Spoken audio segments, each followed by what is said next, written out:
Passar anos em uma mesma empresa com bom salário, mesmo que não se identifique com o seu propósito. Ou mudar várias vezes de emprego, ainda que com um salário menor, mas tendo equilíbrio entre a vida pessoal e profissional. No episódio de hoje, te ajudamos a refletir sobre essa questão. Primeira jornada. Salve, salve, eu sou a Zá Coelho, esse é o Primeira Jornada, um programa papo reto feito pela SPM que te ajuda a enfrentar os desafios da vida escolar e a refletir sobre o seu futuro profissional. Eu tô aqui para te acompanhar na descoberta desse universo de possibilidades e caminhos no mercado de trabalho. Conquistar um emprego em uma grande empresa, crescer nessa organização e ter estabilidade. Assim costumava ser o sonho de carreira de muitas pessoas, mas não é o que almeja a geração Z. Pesquisas apontam que os jovens profissionais, nascidos a partir de 1995, buscam propósito, flexibilidade, equilíbrio entre trabalho e vida pessoal, crescimento rápido, mas recusam cargos de liderança. Para entender um pouco mais sobre o que querem esses profissionais e o impacto disso no mercado de trabalho, hoje eu converso com a Adriana Gomes, coordenadora nacional da área de carreira e mercado da SPM.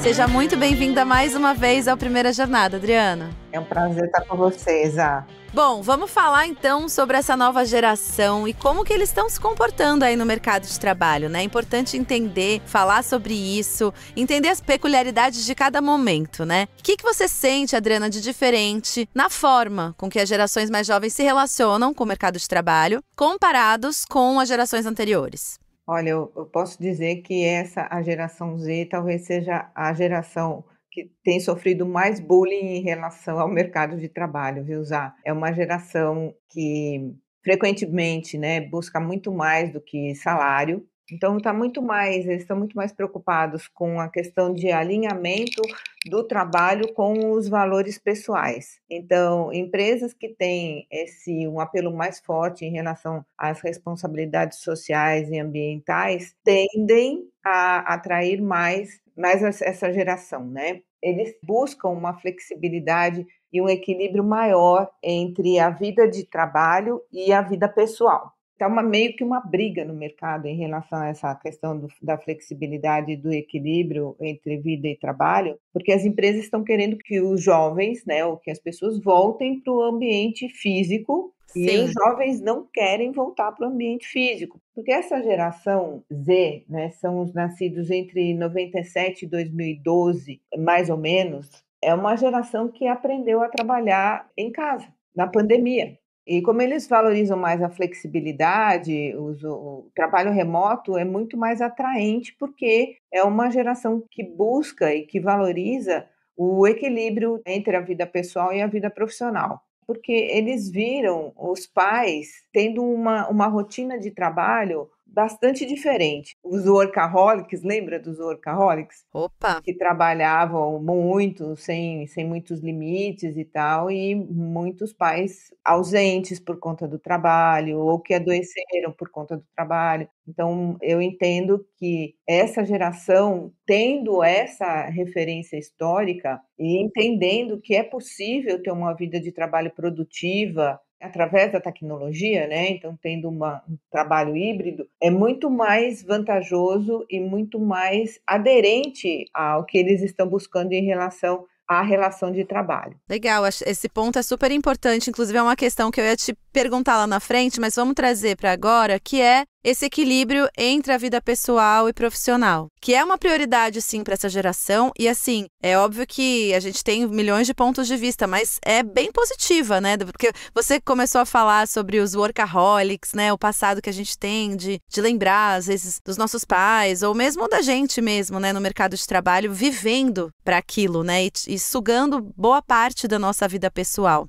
Então, você acha que essa questão da vida pessoal ser uma prioridade tão central para essa geração tem a ver com isso, né? Dessa coisa de entender que dá para trabalhar em home office, dá para ter produtividade, dá para não viver daquela forma. É isso, você acha? Sim, eu entendo que a partir dessa disruptura aí, né, da pandemia, que era o que a gente via como tendência a trabalhar em home office, passou a ser uma realidade factível e a gente teve até aumento de produtividade nesse período, né?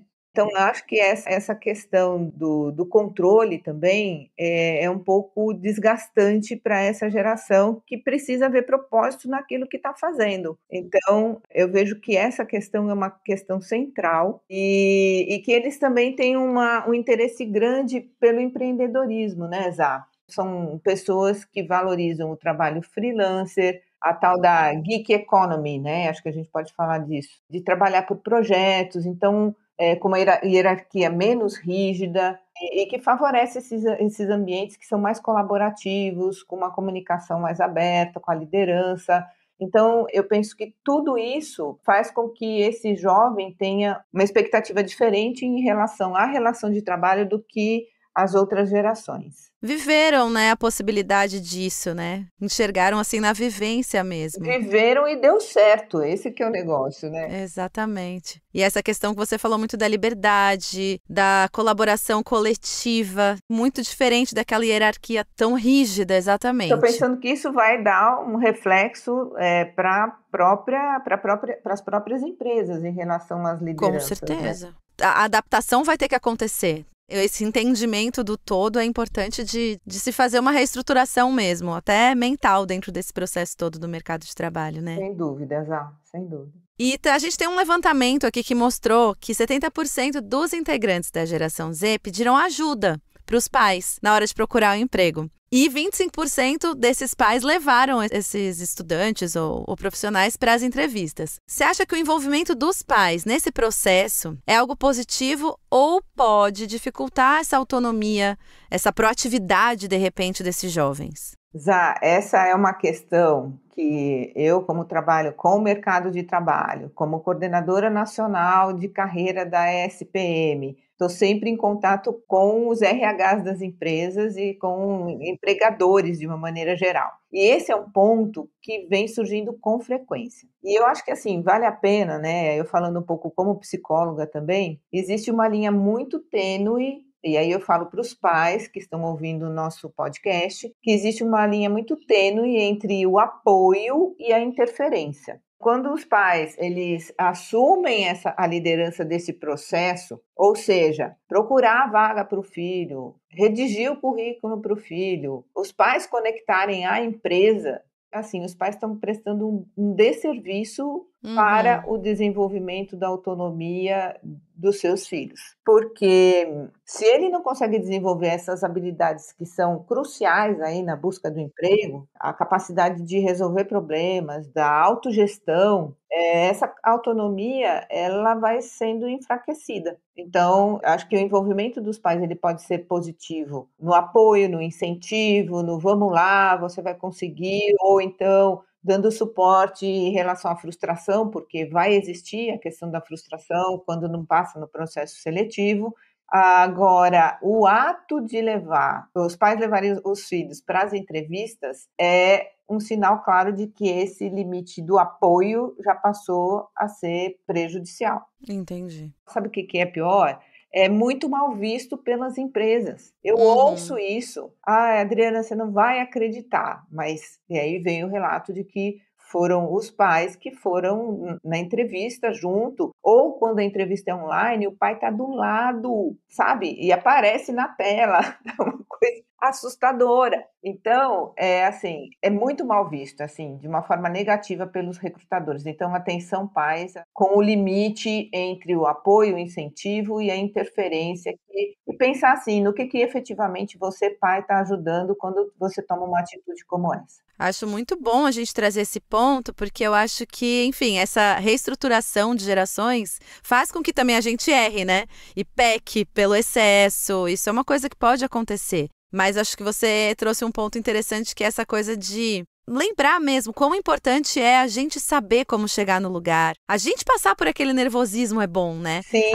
A gente já falou muito sobre isso aqui. Sentir esse nervosismo, essa insegurança, se preparar para essa situação que é diferente é super importante, não só para o mercado de trabalho, como para a vida, né? Para a vida. Então, eu acho que assim, o que eu tenho visto muito, e muitas queixas, é dos pais, até de crianças bem mais jovens, então a gente já está falando da geração alfa, né? Que não querem que os filhos sofram qualquer tipo de frustração. E aí eu fico muito preocupada, Porque assim, à medida que você vai lidando com as frustrações, você só lida com a frustração sendo frustrada, não existe outro jeito de aprender a lidar com ela. Então, pais que evitam que os seus filhos se frustrem ou que eles chorem, o que a gente está moldando, né, para o futuro? Alguém que não pode ser contrariado por absolutamente nada. Então, eu tenho uma preocupação bem grande em relação a esses pais, né? Porque os filhos vão sendo um pouco moldados dentro dessa vida familiar. Então, esse despreparo, talvez emocional, dos próprios pais em lidar com as frustrações pode gerar aí algumas dificuldades para a constituição do caráter, da autoconfiança, da persistência, da resiliência. A gente fala dessas soft skills, né, que fazem parte da constituição de um ser humano. Uhum. Até para convivência em sociedade, né? Como é que a gente vai ter, se a gente não tem repertório nenhum para lidar com todas essas adversidades, sentimentos, o autoconhecimento que a gente traz aqui todo episódio. Sempre. Ele só vai existir se a gente lidar, né, Exato. com a gente mesmo. Legal. Então, ter muito cuidado com essa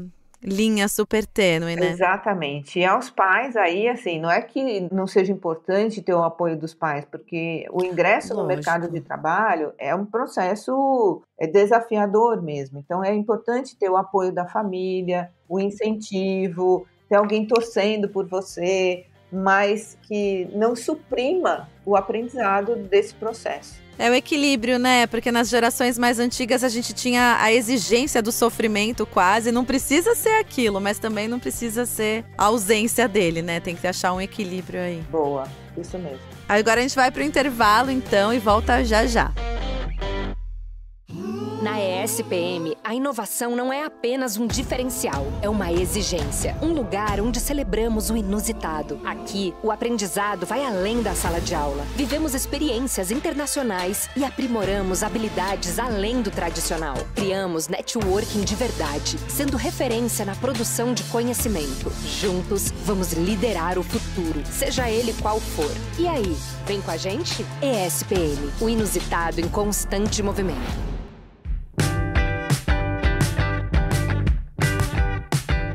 Voltamos, eu e a Adriana Gomes, coordenadora nacional da área de carreira e mercado da SPM, para falar sobre as novas gerações no mercado de trabalho. A gente está falando da geração Z aqui, o mercado de trabalho. Tem um outro comportamento que a gente vem observado bastante, que tem a ver com o não desejo de ocupar cargos de liderança, né? O que você acha que tem a ver? Assim, por que tem essa resistência com essa posição hoje em dia?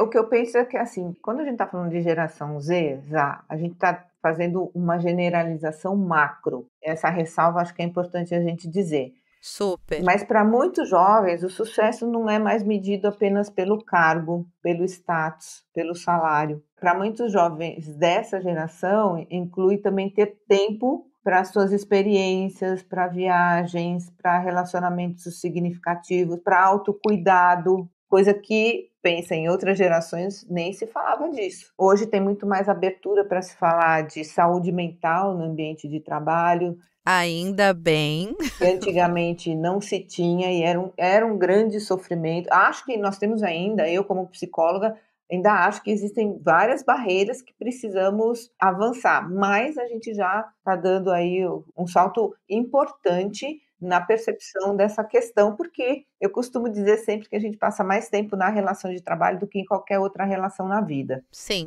Então, é nesse ambiente do trabalho, das relações de trabalho, que vão se desenvolver e vão se demonstrar alguns aspectos da sua saúde mental e física. Então, o trabalho é visto como uma parte importante da vida, sim, mas não toda a vida. Então, buscar esse equilíbrio, e como você falou muito bem, sempre equilíbrio, esse acho que é o ponto importante aí para o jovem. E a liderança traz o quê embutida? Responsabilidade, mais horas de trabalho, muitas vezes o afastamento das suas relações familiares, e isso daí muitas vezes pode não ser o ponto que seja mais atraente para esses jovens. Então, será que ele está realmente disposto, uma vez que ele tem esses valores como prioridade e não o trabalho propriamente dito? Então, o trabalho é um meio para conseguir atingir os seus objetivos e não um fim em si. As prioridades estão mudando bastante, né? A gente sente isso. Como você falou sobre saúde mental, que ainda bem é uma temática que vem sendo revisitada e falada, isso é tão importante. E eu acho que é exatamente isso mesmo, essa coisa do cargo de liderança. Quando a gente pensa, né, Adriana, a gente pensa em abdicar basicamente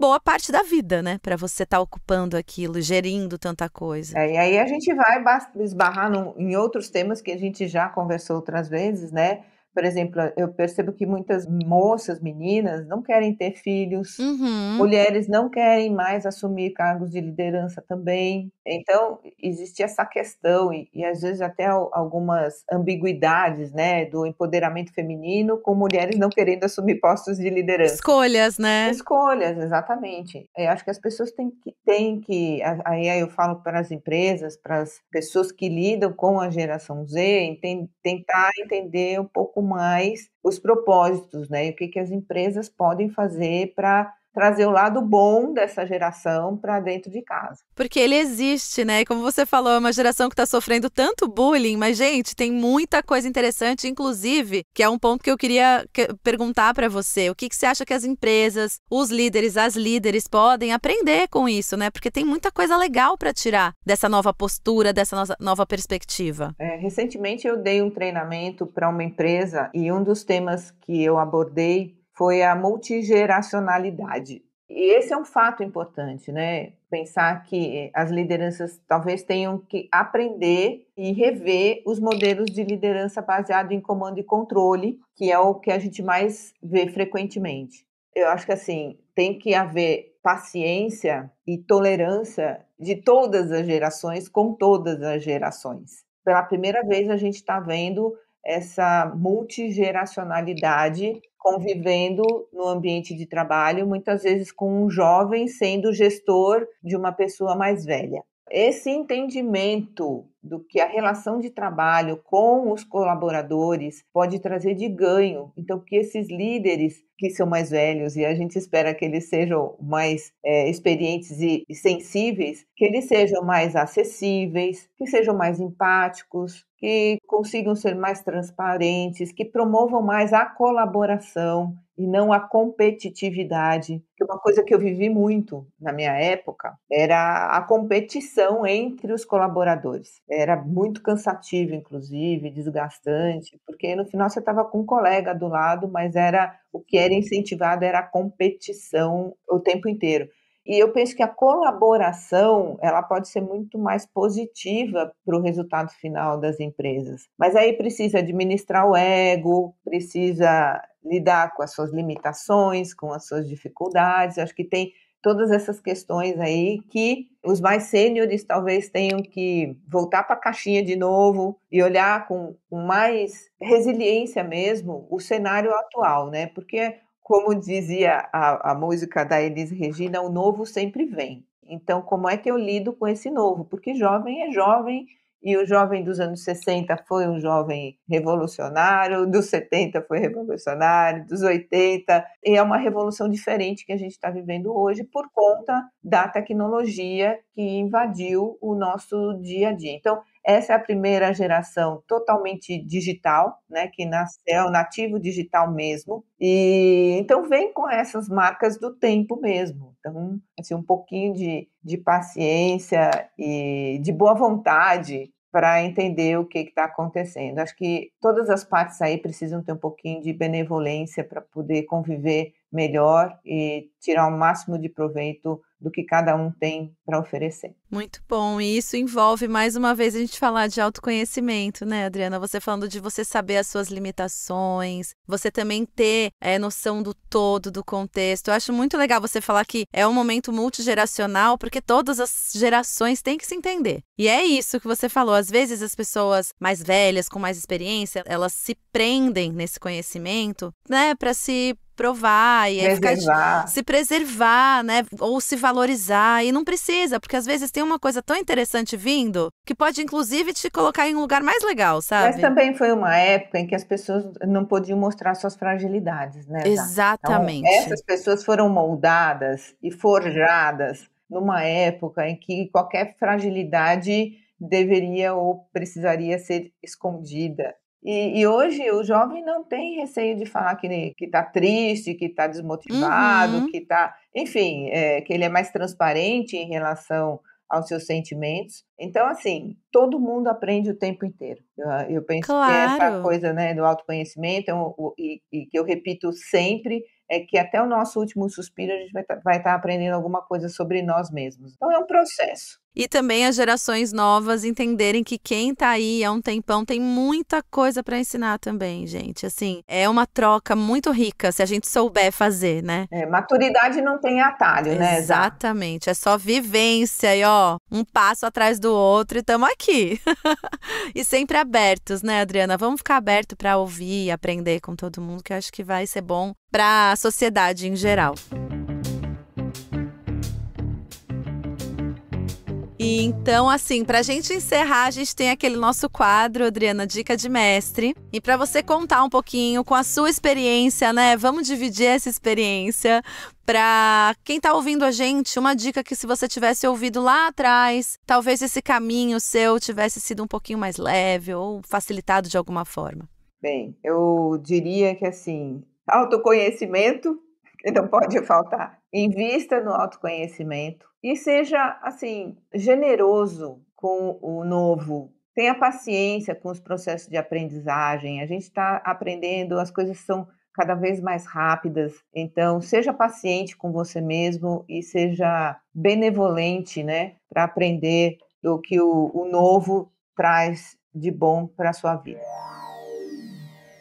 Muito bom. Agradeço mais uma vez por você dividir tanto conhecimento, tanta sabedoria aqui com a gente. É sempre muito gostoso conversar com você, Adriana. Brigadão. É um prazer estar com você, Zá. Até a próxima.